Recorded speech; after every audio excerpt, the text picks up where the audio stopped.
What is up, everyone? I hope you're doing fantastically well today. This is Raphael Garcia here by myself for episode 183 of the MMA Ratings podcast. My partner, Schwan Humes, is out actually being the great brand ambassador that he is. He's on another show today that we will promote once it comes out, but he's there talking about MMA, shouting us out. So I'm going alone today, venturing into the wilderness of speaking about mixed martial arts on my own. Thankfully, though, I have quite a bit to talk about because this weekend was pretty action packed. We will be covering Khabib Nurmagomedov, obviously his big win on Saturday, and we will be talking about not only that match, but whether or not he was sitting at the top of the GOAT conversation. We're going to talk extensively about that as well too. What's next for the lightweight division, and also this Friday's main event where Anderson Silva is fighting his retirement fight, and I'm saying that in air quotes because there's a caveat around that I want to discuss. But before we do, let's talk about where you can find this podcast. And as always, you can check us out first and foremost over on the flagship, which is MMAratings.net. If you take MMA Ratings Net, put it in Instagram and Twitter, you can find our social media accounts. You can check out this podcast over at YouTube. Um, where else you can check us out? YouTube. You can check us out on Spotify, Anchor, Google Podcasts, and Apple iTunes. We're in all those spaces, so check us out there. And as always, you can catch me at rgarcia_sports, and you can catch Schwan Hume over at Black Jordan Breed. So that covers everywhere you can find us. And yeah, I appreciate everyone who takes the time to check out this show. We really have been having quite the boom as of late. We're still small, but the fact that our subscription numbers have grown past our goal for this year, we're definitely blowing that number away. A lot of that is good. Is a lot of that is due to Schwann's great work promoting our content, and our viewership numbers have exploded as well for each weekly show that we're doing. So I thank you all for taking the time to support our content. So as always, please be sure to check us out. Give us a like, give us a subscribe, share our content as well too. It's what helps us grow, and is what really is helping us growing for these last couple of months.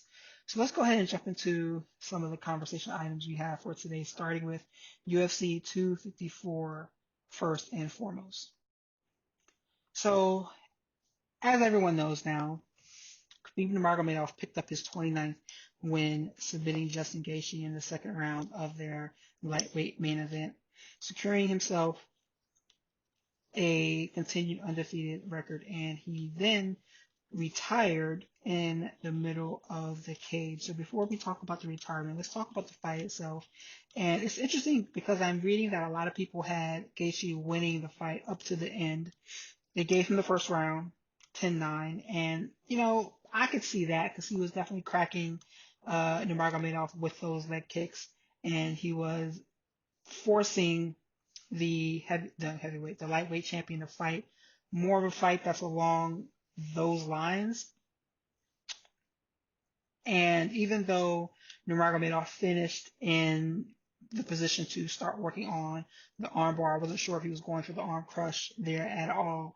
But before that, for majority of that fight, Gaethje was doing the most damage, landing those standing leg kicks, and they were really bothering Nurmagomedov. So that was a good, sound strategy by the Trevor Whitman led corner. Unfortunately, they just could not keep it up because the minute the fight hit the ground, even in the first round, you saw that Nurmagomedov was immediately passing, and it wasn't like he was striking using ground and pound to open up the pass.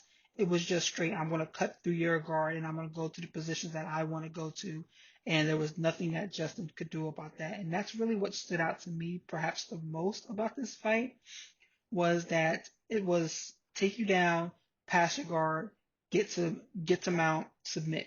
One, two, three, four. Every single time. And that kind of reminds me of the instructions that I always used to get when I first started training, that you get the takedown, pass the guard, submit. That's it. That's all you're focusing on. Nothing fancy.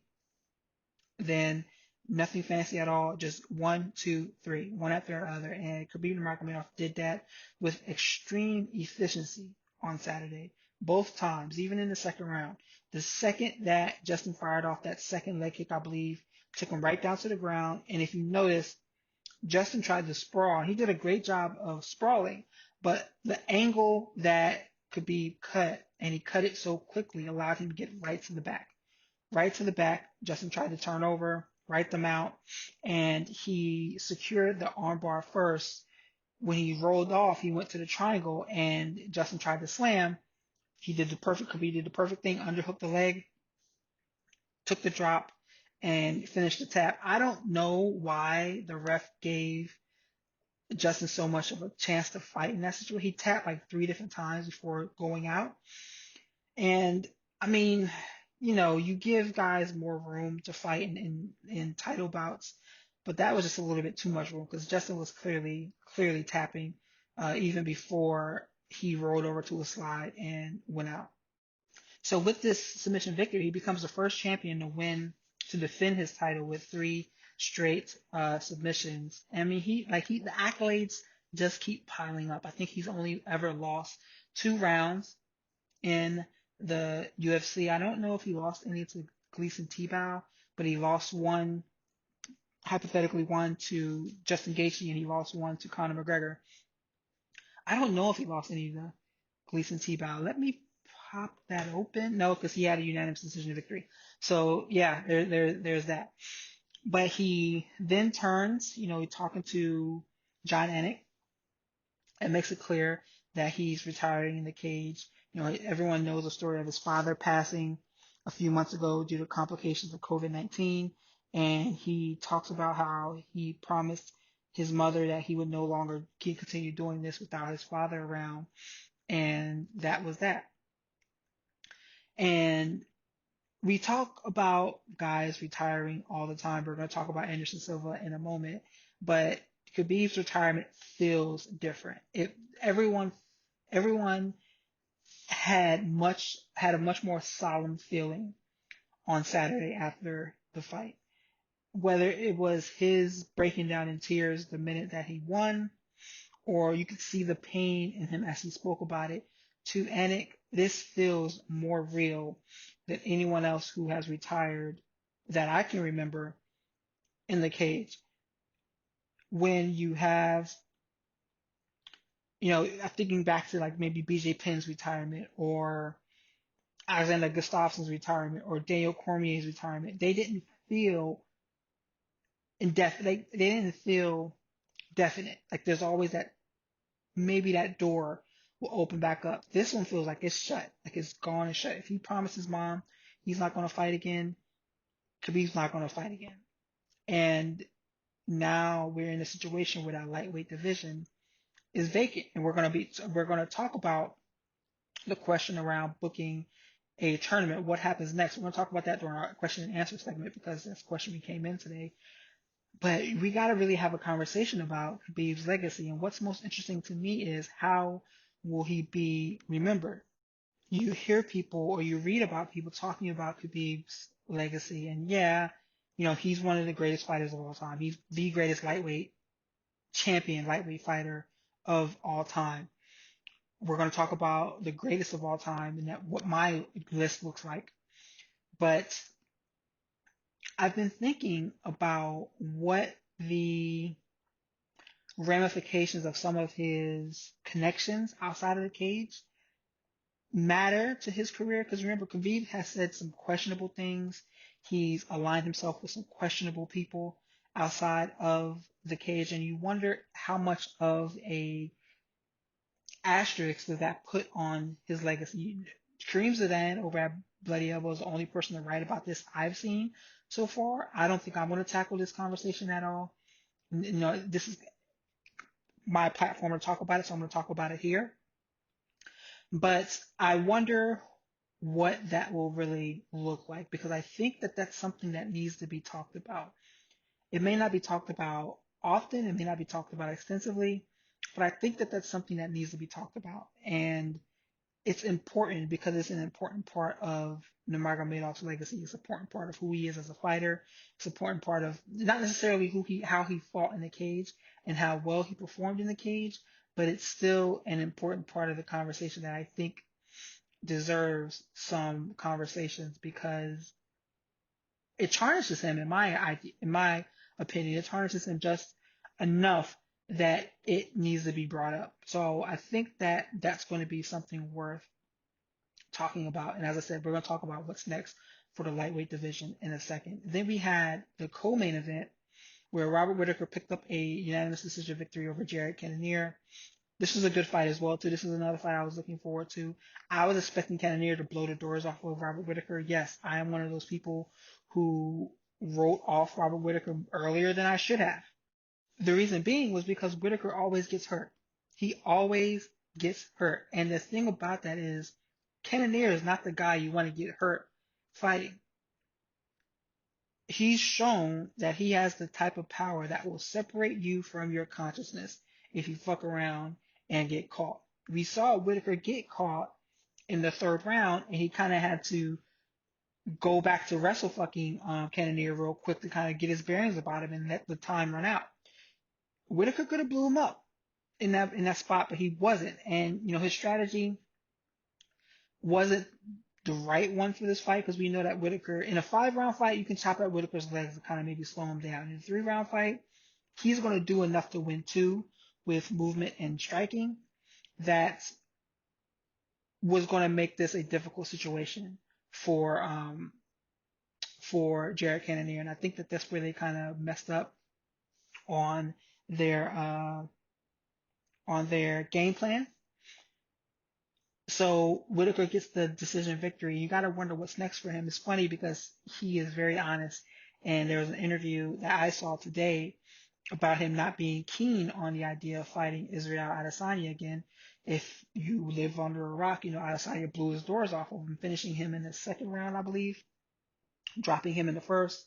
And I don't blame him. I don't blame him being skeptical about taking that fight immediately at this point in time because you don't know what that's going to look like for him. He said he would do it a little bit differently, but how much differently can he do that fight at this point in time? I saw an interesting suggestion that I would be down to see of a Whittaker versus Paulo Costa fight. Sign me up for that. I think that would be great. I don't know, man, with the way Costa fought his last one, I don't know what that looks like, but I definitely do want to see that fight because that would be something I would be down to definitely view. What else stood out from UFC 254? We had Alexander Volkov stopping Walt Harris, and yeah, I get it. People want to see Walt Harris succeed. This is actually 1 year to almost around the day that his daughter, stepdaughter, whatever you want to call it, went missing, and it's unfortunate to see that. But yeah, he took another loss, and I just don't think Whittaker is in that upper echelon of the heavyweight division. I don't know if Volkov is either, but he's getting enough wins that he can remain in the conversation because that division, I mean, they've had 2 title defenses in 2 years. Something needs to happen in that group. We know Francis Ngannou is number 1 at getting a shot. Curtis Blaydes is up there, but Volkov isn't far behind, and this win helps keeps him relevant in that division at this point in time. So let's talk about Saturday's card. UFC Fight Night 181. At the top of this card is Uriah Hall versus Anderson Silva. This is clearly a type of fight that they've wanted to make for a long time, ever since Dana White called Uriah Hall basically the second coming of Anderson Silva back on Tough. And I get it. They want to see some type of striker's delight on Saturday. They'll probably get something along those lines. I think Anderson Silva is going to win mainly because he'll be more active than Uriah Hall. He can be a little bit more offensive. Uriah is more of a counter striker. And it looks pretty when he does it. But when he lets his hands go, he can be a violent counter striker. I just don't know if he's going to be able to let his hands go. He's not as good of a striker as Israel Adesanya is. And I don't think he'll be able to outpoint Anderson Silva the same way Israel did. So I'm picking Silva to win, and I'm picking him to win a unanimous decision. It'll be a close one, though, because I don't wonder what his gas tank looks like at his age across 5 rounds. But my question is is this really a retirement fight? I was reading when this fight was announced that I think Anderson Silva has 2 fights left on his contract. So what this seems like is this is the UFC telling him this is the last fight we will book you in. We still have your contract, so you can't do anything else. He can't perhaps go do boxing with Roy Jones now. You see this kind of the celebrity boxing circuit kind of growing. You know, you have the Mike Tyson Roy Jones fight coming up next month. You have Logan and Jake Paul doing all of their celebrity events and gaining traction there. And now it's Anderson Silva's quote unquote retirement fight coming up, and you know he has some cachet in that space. Let's say they want to do a Roy Jones Anderson Silva boxing match that they've always wanted to do. You know that they could pull that off. And someone would be willing to pay for that. Throw that on a Jake Paul, Logan Paul boxing card, and you have value there. The UFC wants their cut of that. So that's why they're having him retire, and no one can see me because I'm doing the air quotes thing here. And they're having him retire in this fight while they still have 2 fights left on their contract. I think it's at least 1 to 2 fights. And that's really sad this is one of the greatest fighters of all time, another one on that list. And this is the way his career is going to end, basically because the UFC is saying, we're not going to book you again.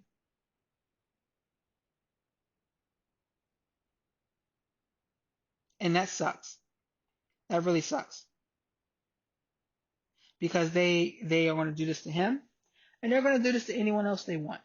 And it's unfortunate that this is what these guys have to go through, but this is the game that they play with no association and signing these ridiculous contracts that they have to sign. I'm working this fight for Fight Metric, and I'm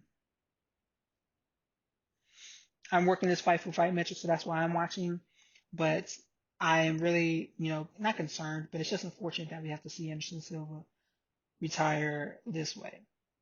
But like I said, I expect Silva to win via decision.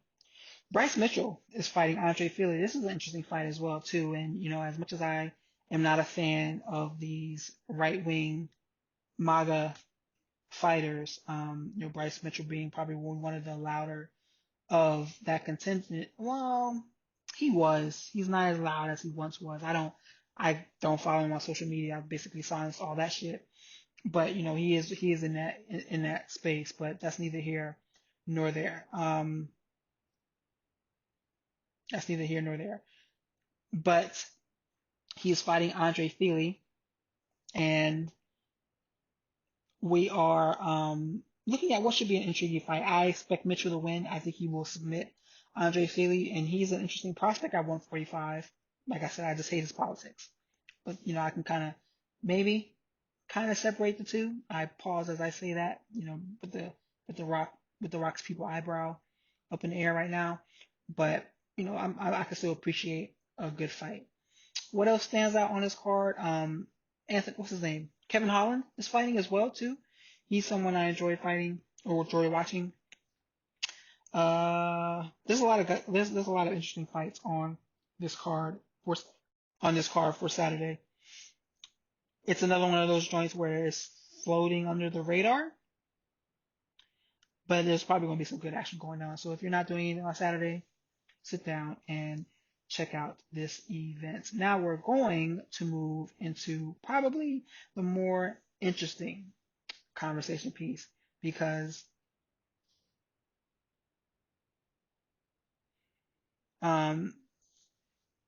let's turn into probably the more interesting conversation topic that we have for this week, and who is the greatest of all time.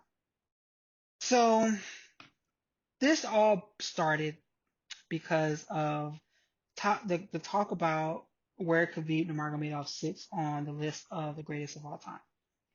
You had John Jones going on his rant. You've had every single MMA podcast of the last week talking about this, and everyone and their mom are having conversations about who is the top five, why Khabib has a stake in the conversation, who isn't in the debate, and I get it.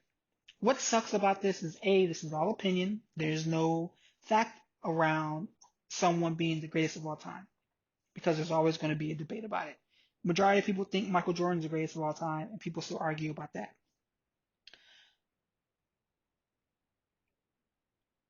How I look at it, Khabib Nurmagomedov is on my list of top five fighters, and I'm going to name them right now.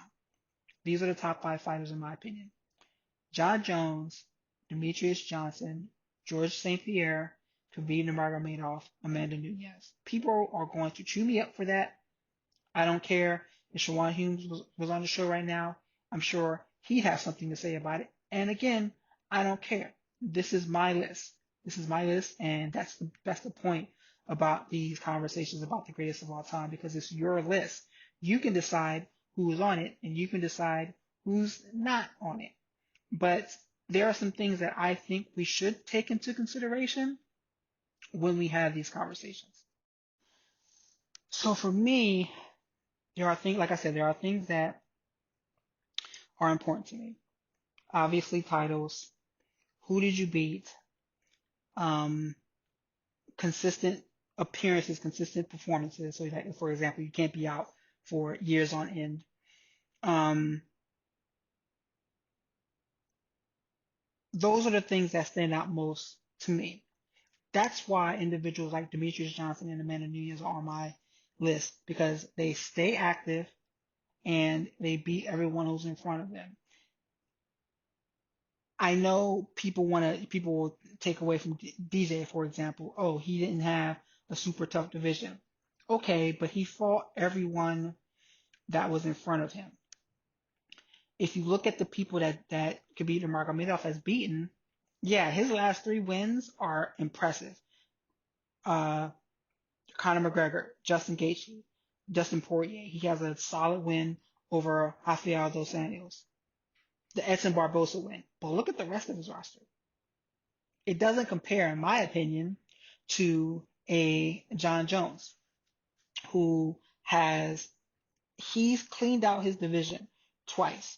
And he did it in a time where 205 was the most stacked division.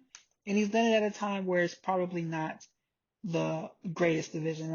And I understand, again, he's one who's had time off because of his suspension issues. I mean, in 2016, he fought, well, I mean, the hell with that. He fought once in 2014, once in 2015, once in 2016, once in 2017, once in 2018, twice in 2019, and just once this year. And it doesn't look like he's going to fight again this year. So, yeah, I get why people are that inactivity, why that stands out. That's why he wouldn't be as high on the list, in my opinion. But there are things that we have to talk about um, when having these conversations about who is the greatest of all time. It's such an intriguing aspect of sports debate that I think will never really go away, but it's something that I need people to not get so fired up over. Like the way, like John Jones and his social media tirades the last couple of days since the fight on Saturday is stupid to me. Like, dude, don't you got something else to be doing? Shouldn't you be training? Shouldn't you be preparing for a move up to heavyweight?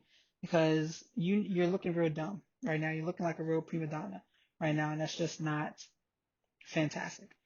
Something else in this conversation that I think is always important to say is that the denigration that comes uh, with looking at a fighter's record and tearing it down, that's also going to come. It's going to come for Khabib. It's going to come for John. It's going to come from DJ. It's going to come from Amanda. It's going to come from for everybody. And when I say it's going to come for everybody, I'll use Fedor as an example. Fedor went on a 10-year run. He was, I think it was almost 10 years. And anytime anyone had a debate about the greatest fighter of all time, you will be ripped apart if you left Fedor off your list. Now, that's not even the case anymore because people look at his list and they're like, oh, well, he didn't fight in the UFC's heavyweight division. So it's not as valuable as, say, a Cain Velasquez or a Stipe Miocic. It's not as valuable as what they've done, or it's not as valuable as what Khabib's done as a lightweight, or what GSP did as a welterweight. And there was a time where that wouldn't be the conversation at all. It wouldn't, because it's Fedor. How the fuck could you not have Fedor on your list? That's not the case so much anymore because people are always going to look back at it in a retrospective type of way. The same, like they do the same thing with, I'm going to use basketball again. When you look at someone like a Michael Jordan, they say, oh, well, he wouldn't have the numbers that he had back then if he played in today's league. I mean, yeah, it's a totally different space. It's a different game. It's a different type of athlete. So the tearing down of someone's accolades in retrospect, we got to kind of stop that. I think it's going to be fun having this conversation. I actually just wrote about this in a piece that went up on MMAratings.net earlier today about Khabib's legacy. So there's going to be a point in having that conversation as well. Um, but this shouldn't be as difficult of a conversation as we had as it has been getting played out to be, because there are no fucking rules around it. My list is going to be different from Sean's. It's going to be different from Adam Martin's list. It's going to be different from Michael Ford's list. It's going to be different from everyone's list because it's my list. Period. I mean, yeah, everyone's entitled to having an opinion. You can have some wrong ones too, but it is what it is. The last topic I wanted to talk about tonight on today's 30-minute show, if Sean was here, we'd be going an hour and 30, which is great. I love having him on. That's my dude. But I want to talk about the lightweight division and what to do next with this group now that the title is vacant. So we have a belt without any champion. We have one fight that's close to being booked, and 6 other guys, in my opinion, who are on the bubble to steal a title, to steal a phrase from other professional sports. I think they won't do it. I'm going to go ahead and caveat and say this. There's no way in hell the UFC does this. But I think that the UFC should do a tournament. You have Justin Gaethje, Dustin Poirier, Tony Ferguson, Conor McGregor, Dan Hooker, Charles Oliveira, Paul Felder, and one other guy, Michael Chandler. 8 men right there that should be that I can't even fathom what those 4 fights would be like, but I want to see them. I was joking around today on Twitter. I mentioned it earlier on the weekend, but I was joking around on Twitter with Phil Murphy, who works up at ESPN, still the intern. But Phil Murphy, who everyone probably knows if you watch ESPN for MMA coverage, he responded to me and he was like, yo, he already has it figured out. In January, you have Conor McGregor and Dustin Poirier. That fight's already kind of booked that. Charles Oliveira and Paul Felder. Give me all of that. That's a rematch though, so I'm not quite sure if I want to see that rematch, but okay, let's do it. You have Dan Hooker and Justin Gaethje. Then you have Tony Ferguson and Michael Chandler. That's his recommendation. I will switch it up a little bit. I will keep the Dustin Poirier Conor McGregor fight. I will keep I actually kind of want to switch it. I want to do Justin Gaethje versus Michael Chandler, get that World Series of Fighting versus Bellator game plan going there. I would do Tony Ferguson versus Paul Felder, and then Charles Oliveira versus Dan Hooker. That's the group I would do. And then then the next round, let's say you would have Oliveira facing either Poirier or McGregor, or like the winner of those 2 bouts fighting, and then the winner of either Gaethje and Chandler and Ferguson and Felder moving on. Trying to stay away from rematches, but there's like one that may happen in there. The timeline for this, okay, so I will put all these fights on the same card, in my opinion. And then you have an alternate. You sign up two alternates, pay them their money for making weight on time, but you find two alternates and maybe a Kevin Lee and maybe like a Beneil Dariush. Beneil Dariush has been on a fucking run. Al Quinta, I think he's coming off of two losses, and Diego Ferreira is hurt. So Kevin Lee and Beneil Dariush, put them in there as a as backup fighters. Book this shit and take my money. The UFC won't do it. It's unfortunate that they don't get imaginative sometimes in their booking. Sometimes they do, and you get shit like the BMF title, which doesn't mean shit. But this right here is something I would be totally behind, and I would love to see. I think the fans would want to see it. It will be exciting. I think the fighters would want to see it. But again, they I to get excited about this and even talk about it, I get hyped up. But then I remember who runs the UFC, and anything that's not his idea, it kind of gets scoffed at. This is one of them. We'll see what happens. They're probably just going to take the Dustin Poirier Conor McGregor fight and make that for the vacant title to try to figure out a way to get the belt back on Conor. But it's neither here nor there. I hope Poirier wins that fight. But sad to say, that's just what MMA is like nowadays, specifically within the UFC. They don't try anything new. But we at MMA Ratings try new things, and with that, we will be bringing you a new episode next week. That's the end of our conversation for today. Like I said at the start of the show, you can catch us over at MMAratings.net, where you can catch our written and audio content. Catch this podcast over at MMA Ratings Net on Instagram and Twitter. That's where we promote it. We are on Spotify, Anchor, Google Podcasts, Apple iTunes, and SoundCloud. No, excuse me. Breaker is the fifth one. Me, I can be found at rgarcia_sports. Shawan can be found at Black Jordan Breen. Check us out each and every week. This show comes out on Tuesdays. My wrestling podcast comes out at the end of the week. I will be talking about Hell in a Cell this past Sunday, and also this week's pro wrestling content.